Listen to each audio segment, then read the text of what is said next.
La palabra del Señor en Deuteronomio 11, 18 al 20 dice: Lleven estas palabras mías en su corazón y en su alma. Átenlas como señal en su mano y llévenlas como frontales en medio de sus ojos.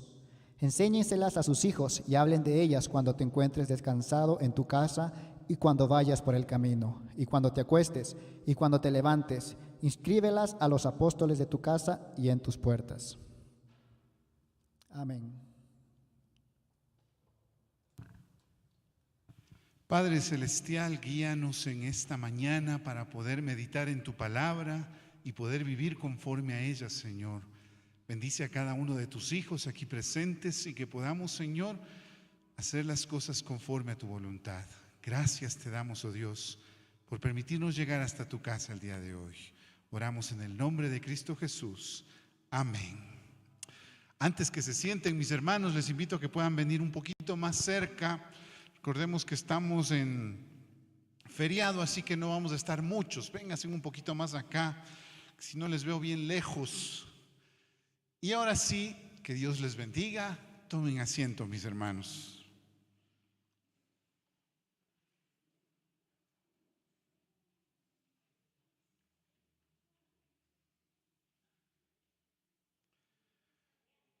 Seguramente que ustedes habrán escuchado sobre la capilla del robo. Yo recuerdo que alguna vez escuché sobre este tema y me dejó un poco contrariado cuando lo oí. Dije, capilla del robo, ¿cómo es eso? ¿Que están exaltando el robo o a qué se refieren? Y entonces en una ocasión me tocó hacer un estudio con una compañera que era historiadora. Nos tocó hacer un estudio sobre los campanarios de Quito y ahí me enteré de dónde venía esta situación. Resulta que se habían robado las copas, el sagrario de una catedral, de una iglesia, y entonces se comenzó una serie de peregrinaciones, de oraciones. Los sacerdotes llamó a la gente para que pudiesen orar para que los ladrones devuelvan esto. Tal fue la presión que al cabo de un par de días encontraron todo lo que se habían robado en la quebrada de lo que hoy en día es la 24 de mayo. En ese tiempo no había 24 de mayo como ahora lo conocemos, era simplemente una quebrada ese lugar. Y ahí, cerca del río, encontraron los restos que habían sido robados. En ese lugar decidieron poner una capilla y para recordar este hecho se la llamó la capilla del robo. En ese tiempo, pues, algo que me llama la atención es que a pesar de que eran ladrones, cuando vieron que toda la gente comenzó a pedir a Dios, tuvieron temor de lo que podría pasarles, al punto que decidieron devolver lo que habían robado. Es ese temor a Dios el que cada vez yo veo que hay menos en la gente en nuestros tiempos. Cada vez las personas tienen menos temor de Dios y por ello es más común escuchar de más y más robos, delincuencia, asaltos, asesinatos. No hay temor de Dios.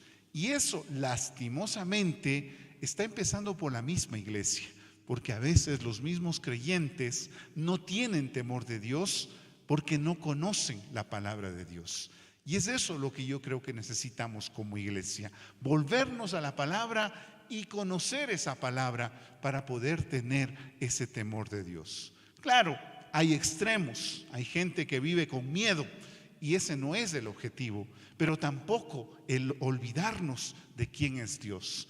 Hay quienes ven a Dios solamente como su amigo, su pana, su parce, su brother, pero no se dan cuenta de que Dios es rey sobre todo nombre, que Él es exaltado sobre toda la creación.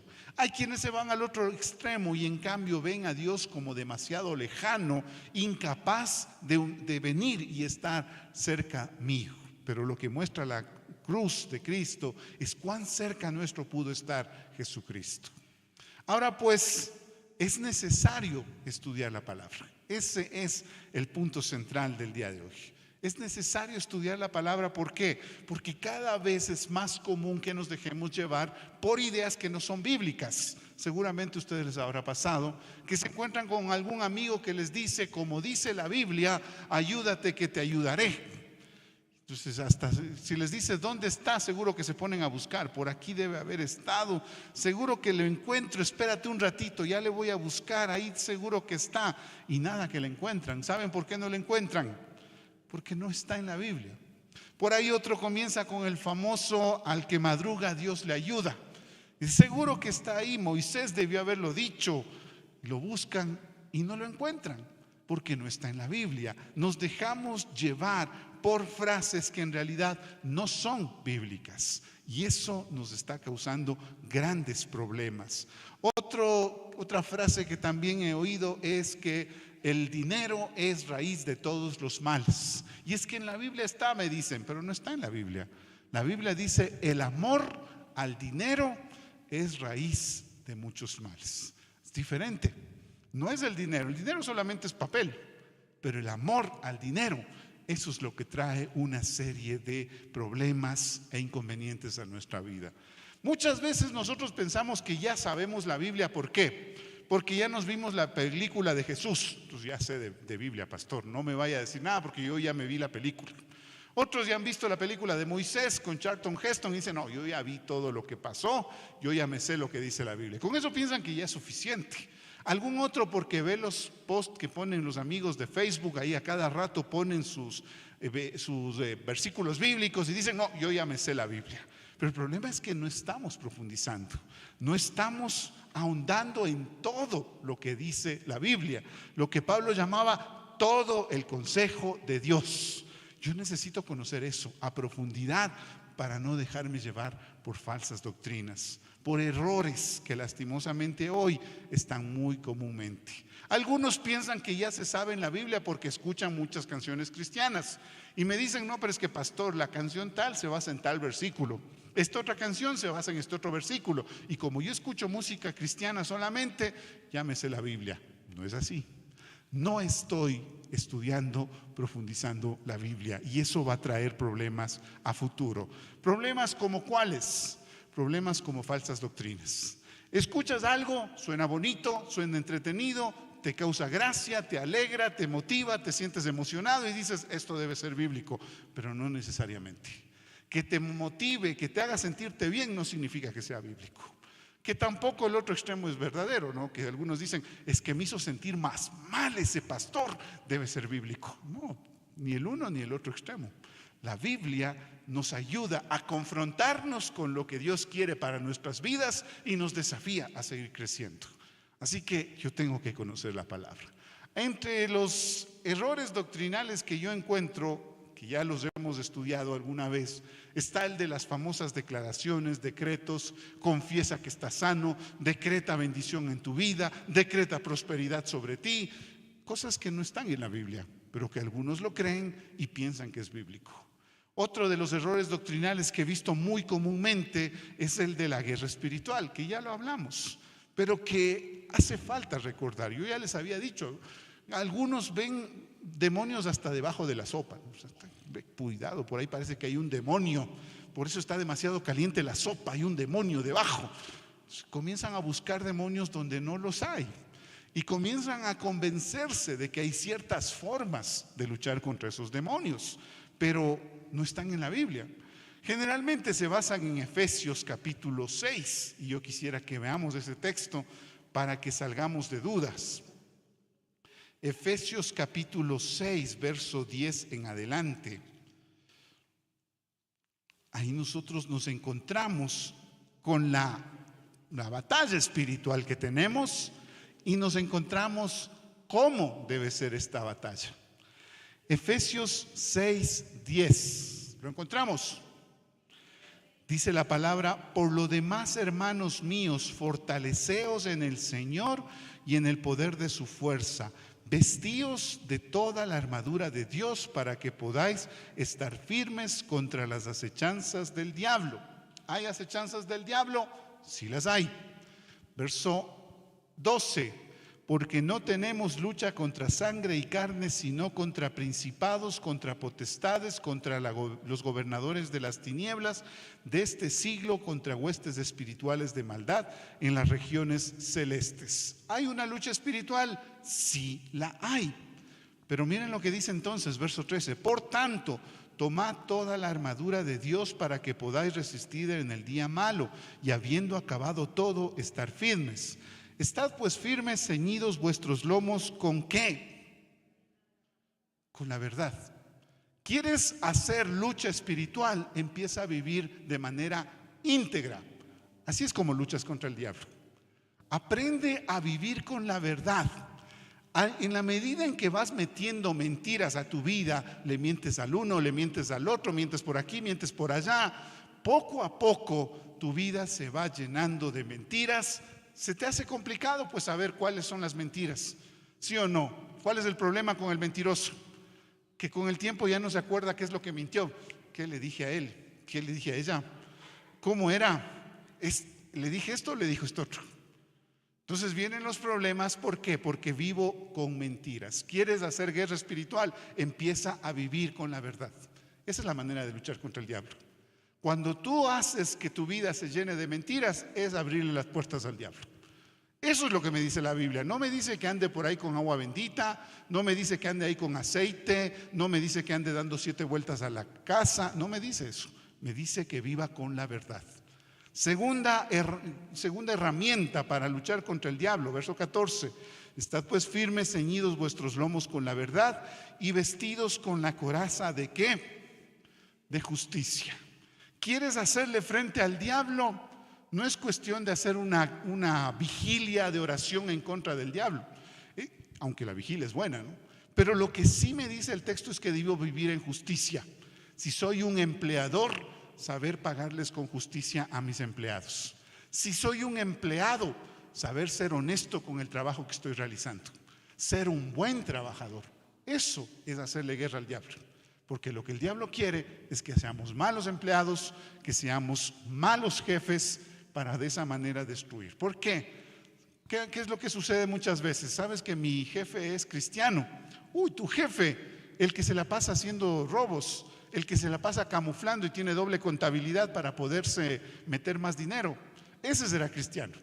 Y de esa manera le estás dando lugar al diablo. Así que, ¿quieres hacer guerra espiritual? Vive con justicia tu manera de vivir. Eso es lo que me dice el texto bíblico.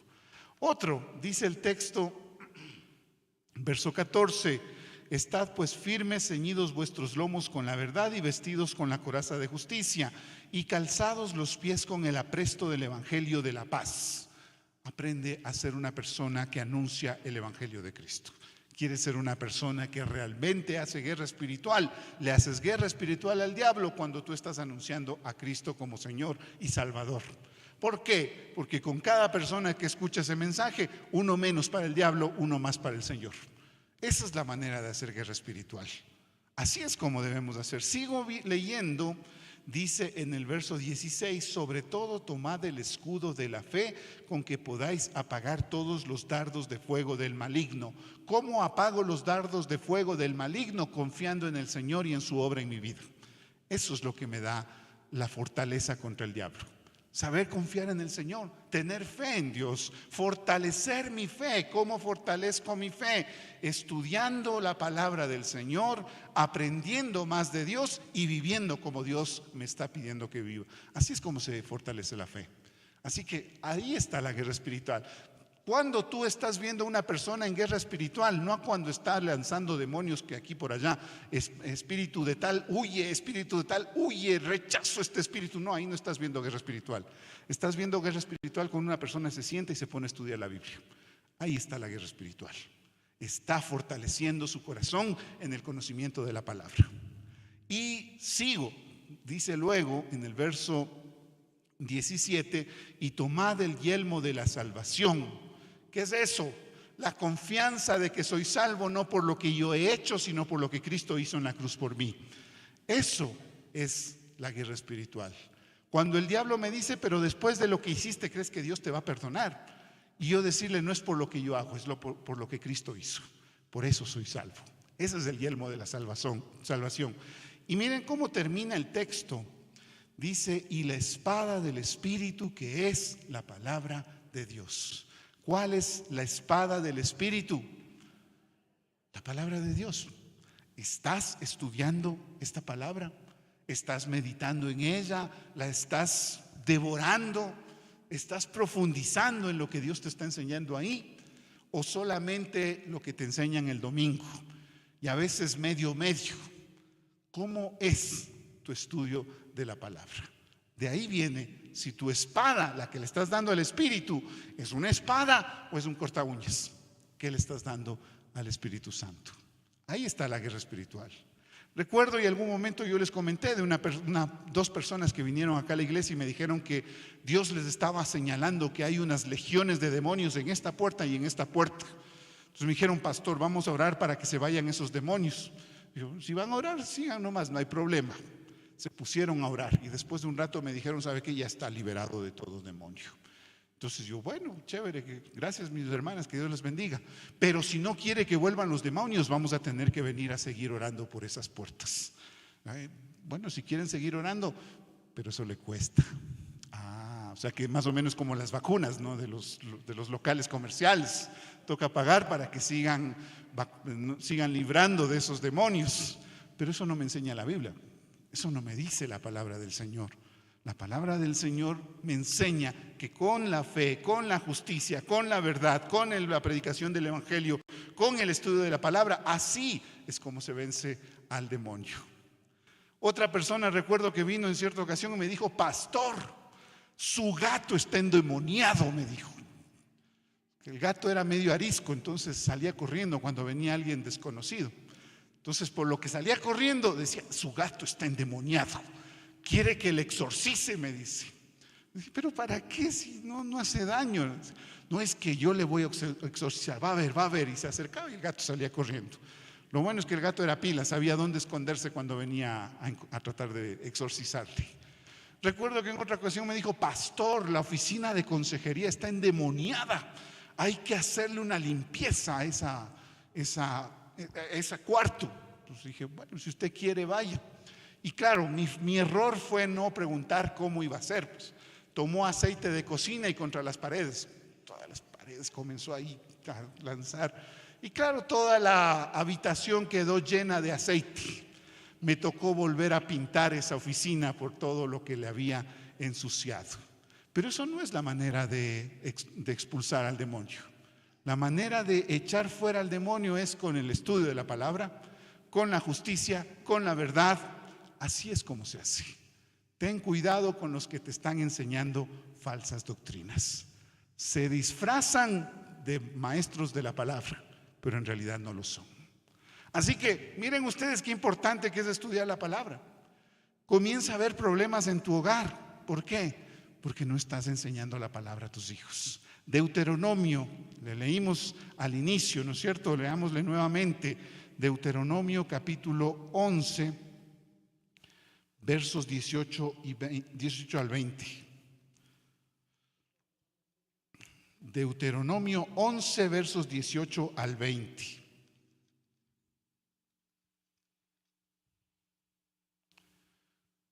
¿Sí lo encontramos? Dice la palabra del Señor: por tanto pondréis estas mis palabras en vuestro corazón y en vuestra alma, y las ataréis como señal en vuestra mano, y serán por frontales entre vuestros ojos, y las enseñaréis a vuestros hijos, hablando de ellas cuando te sientes en tu casa, cuando andes por el camino, cuando te acuestes y cuando te levantes, y las escribirás en los postes de tu casa y en las puertas, para que sean vuestros días y los días de vuestros hijos tan numerosos sobre la tierra que Jehová juró vuestros padres que les había de dar, como los días de los cielos sobre la tierra. ¿Qué es lo que me está pidiendo ahí? Estudia la palabra y enseña la palabra a tus hijos. Eso es lo que me está enseñando. No te niego que tú seguramente disciplinas a tus hijos, y está bien que los disciplines, pero es importante que les enseñes la palabra. Eso es fundamental. Porque pasará el tiempo, tú ya no estarás, pero la palabra seguirá en sus corazones. Eso es lo que debes hacer: instruir al niño en su camino, para que cuando sea viejo no se aparte de él. Sigue ahí, la palabra sigue ahí. Se irá tal vez, no sé, a lo mejor conseguirá un trabajo en otro país. Donde quiera que se vaya, tendrá la palabra en su corazón. Por eso es importante instruir a los hijos en la palabra del Señor. ¿Qué pasa cuando no les estoy enseñando la palabra? Jueces capítulo 2, verso 10. Jueces 2:10. El texto les explica un poco lo que ha pasado. Josué les había llevado a los israelitas hasta la tierra prometida, les distribuyó la tierra entre todos los que habían llegado hasta la tierra prometida, y entonces llega un momento en el que hace su discurso de despedida y les dice: ustedes hagan lo que ustedes quieran, mi casa y yo serviremos a Jehová. Eso es lo que les dijo. Y luego de eso, luego de que ha hecho este anuncio, nosotros encontramos que Josué muere. Y cuando muere sucede lo siguiente. Le leo desde el verso 9. Jueces 2, verso 9. Y lo sepultaron, ¿a quién? A Josué, en su heredad de Timnat Sera, en el monte de Efraín, al norte del monte de Gaz. Y toda aquella generación también fue reunida a sus padres. Y se levantó después de ellos otra generación que no conocía a Jehová, ni la obra que él había hecho por Israel. Y de ahí viene todo el problema que ustedes habrán leído de Jueces. ¿Qué pasó con Jueces? Pasa un tiempo, se olvidan del Señor, comienzan a adorar a falsos dioses, viene un ejército, los destruye, se arrepienten, vuelven al Señor, le piden al Señor misericordia, el Señor les perdona, se olvidan otra vez del Señor, viene otro ejército, los destruye, otra vez se arrepienten, y así es la vida de ellos. A veces se parece a la vida de muchos creyentes que lastimosamente no están firmes con el Señor. ¿Y qué pasa? Como no están firmes con el Señor, cuando viene un apuro, se acercan al Señor. Pasó el apuro, se olvidaron del Señor. Viene otro apuro, otra vez a la iglesia. Se fue el apuro, me alejo del Señor. ¿Por qué viene eso? Porque no conocen al Señor. Verdaderamente no lo conocen. Solamente están para el rato de los apuros. Cuando pasa eso, pasa lo de los jueces. Una y otra vez tienen que pasar por problemas. ¿Quieres evitar eso? Empieza a enseñar a tus hijos la palabra. Que estudien la palabra contigo. No les pongas simplemente: ya, mi hijo, a estudiar la Biblia. Ya, vaya, tome, ahí está su libro, estudie. No, tú tienes que estudiar con ellos. Tú tienes que sentarte y enseñarles la palabra. ¿Qué dice la palabra del Señor? Eso debe estar en ti. Ahora, yo quisiera hacerles notar 3 tipos de iglesias o de personas que pueden darse cuando no estudiamos la palabra. La primera es la iglesia sansoniana. Ustedes la encuentran en Jueces, ahí mismo que estamos en Jueces, en el capítulo 16, verso 30. Jueces 16, 30.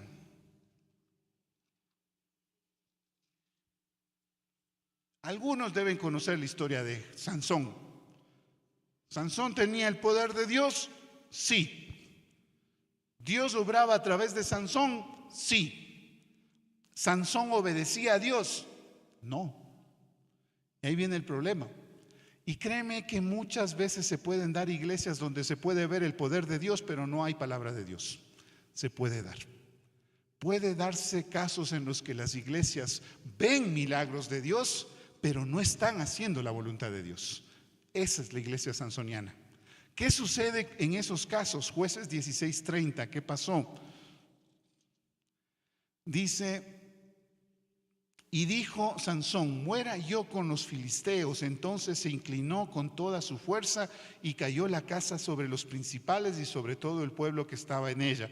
Y los que mató al morir fueron muchos más que los que había matado durante su vida. Las iglesias sansonianas, las que tienen poder de Dios pero que no están obedeciendo a Dios, hacen más cuando mueren que cuando están vivas. Y eso puede pasarnos a nosotros.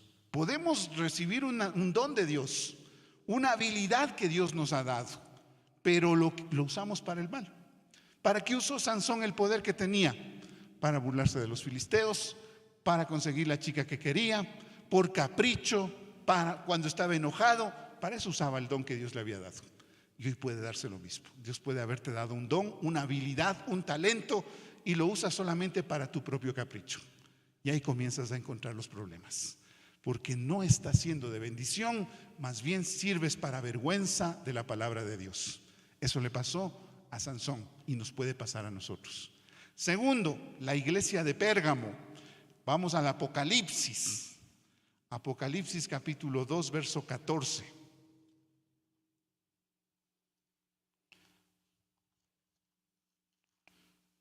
Ese sí lo encontramos rápido, ¿no es cierto?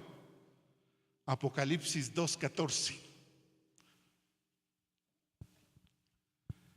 Dice la palabra del Señor: pero tengo unas pocas cosas contra ti, que tienes ahí a los que retienen la doctrina de Balaam, que enseñaba a Balac a poner tropiezo ante los hijos de Israel, a comer de las cosas sacrificadas a los ídolos y a cometer fornicación. Ahí tienes tú el texto bíblico. ¿Cuál era el problema de esta iglesia? El problema de esta iglesia es que dejaba que las falsas doctrinas se metieran. ¿Por qué se da eso? Porque no estudiamos la Biblia. Nos dejamos llevar. ¿Cuál era el problema con Balaam? ¿Quién es ese tal Balaam? Si algunos de ustedes seguramente han estudiado el Antiguo Testamento, saben quién era Balaam. Era aquel al que le habló la burra. Él era Balaam. ¿Y cuál era el problema con este hombre? Este hombre le dice a Balac: yo no voy a profetizar nada en contra del pueblo de Israel, porque el Señor no me lo permite. ¿Y qué le dice Balac? Y si le pago una cantidadcita, bueno, ahí podemos hablar. Ese es el problema con Balaam. Profetizaba en función del dinero que le daban. Eso es un fallo. Y hay iglesias que pueden dejarse llevar por eso. Si me da la ofrenda, entonces le predico esto. Si no me la da, pues entonces le predico lo otro. Incluso hay un texto entre los profetas que dice: predican bendición a los que le dan la plata y predican maldición a los que no le dan la plata. Eso no puede darse en la casa del Señor. De igual manera, otro fallo que se menciona ahí es que permiten la fornicación, permiten el adulterio. ¿Por qué? Porque simplemente se dejaron llevar por falsas doctrinas. Cuando yo no estoy estudiando la palabra, me dejo convencer por falsas doctrinas. Que eso no está mal, que eso está bien relativamente, y dejo que el pecado entre a mi vida. Esa es la iglesia de Pérgamo. Y vamos con la última, la iglesia de los Pedregales. Esta está en Mateo 13:5. Yo sé que algunos dirán: no, esa suena bonita, la iglesia de los Pedregales, pastor. Veamos cómo es la iglesia de los Pedregales. Mateo capítulo 13, verso 5.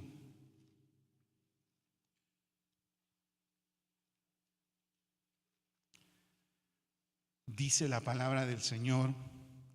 Le leo desde el 3, le voy a leer. Mateo 13:3. Y les habló muchas cosas por parábolas diciendo: he aquí el sembrador salió a sembrar, y mientras sembraba, parte de la semilla cayó junto al camino, y vinieron las aves y la comieron. Parte cayó en pedregales, donde no había mucha tierra, y brotó pronto porque no tenía profundidad de tierra. Pero salido el sol se quemó, y porque no tenía raíz, se secó. Esa es la iglesia de los Pedregales. Una iglesia donde se enseña la palabra, pero como no hay tierra, no hay profundidad, no echa raíces la palabra, pronto se quema, pronto se seca. ¿Cuándo se da esto? ¿Puedo yo estar asistiendo todos los domingos a la iglesia? ¿Puedo estar escuchando la palabra todos los días? Y sin embargo esa palabra no echa raíces en mi vida. ¿Por qué no lo hace? Porque yo escucho, pero no hago.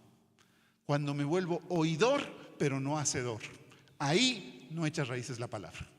Yo puedo estar escuchando la palabra y puedo volverme experto en esta palabra, pero si no la estoy aplicando en mi vida, me convierto en esa iglesia de los Pedregales. Solamente una pequeña plantita que ni medio viene un problema, se seca. ¿Cómo estamos nosotros en nuestro estudio de la palabra? ¿Quieres tú realmente crecer en el estudio de la palabra? Empieza a darle prioridad a la palabra, al estudio de la palabra. Pero no solo eso, aplica lo que se te enseña. Reflexiona de la semana pasada a esta semana lo que te enseñaron, ¿lo pusiste en práctica? Si lo pusiste en práctica, está echando raíces la palabra. Si no lo pusiste en práctica, no está echando raíces. De eso depende. ¿Estás viviendo la palabra o solo la estás escuchando? Pongo un poquito más el desafío. Estamos con el proyecto de 70 días estudiando los 4 evangelios. ¿Estás leyendo la palabra? Cada día leemos un capítulo y medio más o menos. Estamos leyéndola. Solo así yo voy a poder seguir echando raíces la palabra. Va a comenzar a hacer mella, va a cambiar mi manera de ver las cosas. Ya no voy a estar pensando, no, es que cómo miento para que me vaya bien, sino que voy a decir, ¿qué hago conforme a lo que me dice la palabra? Cuando la palabra está en tu mente y en tu corazón, comienzas a vivir de manera diferente. Eso necesito yo. Necesito primeramente leer la palabra. Es el primer paso. Segundo paso, necesito memorizar la palabra. Buscar espacios, partes de la Biblia que me las pueda memorizar. Tercer paso, meditar la palabra. ¿Qué es meditar? ¿Qué dice la palabra? ¿Por qué me dice esto? ¿Qué es lo que dice para mi vida? ¿Qué es lo que tengo que cambiar en mi vida? Eso es meditar la palabra. Y el siguiente paso es el más desafiante: estudiar la palabra. Ahí me siento, papel y lápiz, qué dice el texto bíblico, que esta palabra no entiendo, voy a buscar qué dice el diccionario, en qué contexto se dio, quién es el autor, en qué momento lo dijo, por qué dice esto. Eso ya es estudiar la palabra. ¿Dónde estás tú? ¿Lees la palabra? Solamente cuando pasa por el Facebook. No estás creciendo, te estás estancando. Y tarde o temprano posiblemente te dejes llevar por falsas doctrinas. A veces con pena tengo que decirlo. Algunos me dicen, pastor, me voy a tal iglesia. Y no, mi hermano, esa iglesia no es conveniente. Pero es que están allá predicando de esto y eso me gusta.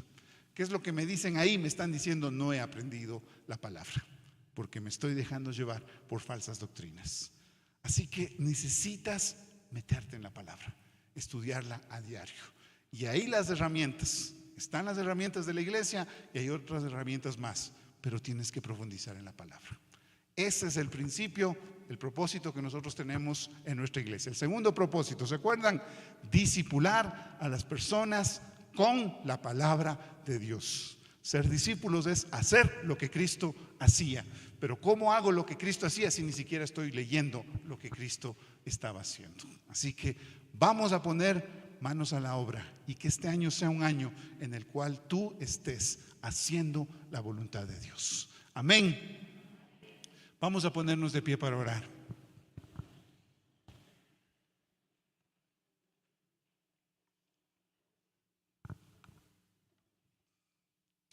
Padre Celestial, queremos pedirte que seas tú desafiándonos cada día para poder estudiar tu palabra, para poderla leer, memorizar, meditar y estudiar.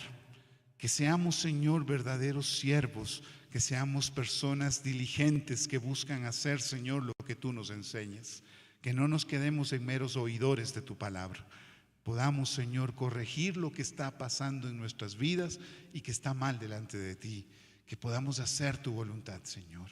Que podamos meditar en lo que tú nos enseñas. Bendice, Señor, a tu iglesia y permítenos, Señor, ser un espacio en el cual el discipulado sea una prioridad para todos. Señor, ponemos en tus manos a cada uno de tus hijos para que seas tú obrando, Señor, en nosotros.